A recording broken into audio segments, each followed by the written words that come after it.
أحسن إليها، لأننا نرى حقيقة أيها الأخوة ونلمس شيئا من الصلف والتصرف السيء في التعامل مع المرأة، وهذا موروث دخيل ما هو من الإسلام. الإسلام يقول لك خيركم خيركم لأهله، واللي ما فيه خير لزوجته لن يكون فيه خير للناس. الموروث الجاهلي لا، أنها حرمة ما لها رأي ولا أخذ رأيها، أنا رجال، أنا لا، غلط. الغي هذا من بالك. الحياة الزوجية قائمة على أولا الحب، المودة، ويجب أن تظهر هذه المودة في كلامك مع زوجتك. بعض الناس جاف ما تسمع منه مرته كلمة زين، والمرأة عندها عاطفة، عندها جوعة عاطفية، تبغى كلمة أحبك.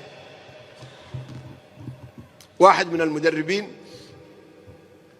يدرب في حلقة ويعطيهم عن مهارات التعامل مع المرأة، بعدين قال لهم كل واحد منكم الآن يرسل رسالة لزوجته أحبك بس.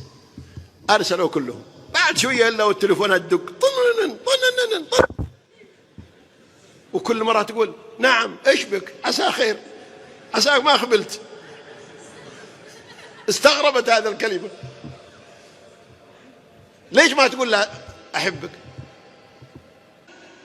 لا تقعد تهدد. بعض الرجال ما غير يهدد مرته إني بتزوج، إني بعرس. تدري ايش مثل هذا؟ مثل واحد يجيب السكين مثل بيحطها على رقبة الواحد يقول ترني بذبحك ترني بذبحك ترني بذبحك. لا هو ذبحه ولا هو خلاه. معنى انك تقول اني بتزوج على مرتك معنى انك تقتلها. ليش تقتلها؟ ليه؟ الله يقول وعاشروهن بيش؟ بالمعروف ولا بالمشعاب والكلام الشين؟ بالمعروف. كان رسول الله صلى الله عليه وسلم أعظم الناس إحسانا في التعامل إلى زوجاته، وتنقل لنا السنة صور ما نكاد نصدقها. منها أنه كان يسابق عائشة رضي الله عنها، سبقها ما هو مرة، مرات سبقها مرة وهي بعد خفيفة سبقته، وبعدين لما سمنت سابقها فسبقها، فتذكر قال هذه بتلك، يعني تعادل قون بقون، فضحكت. ايش رايكم لو واحد منا هنا اخذ مرته وخرج في الصحراء وقاعد يسابق المرأة؟ ايش بيقولون الناس؟ يقولون فلان والله انه في عقله ربشه، انه خبل. ليه؟ قال يطارد المرأة.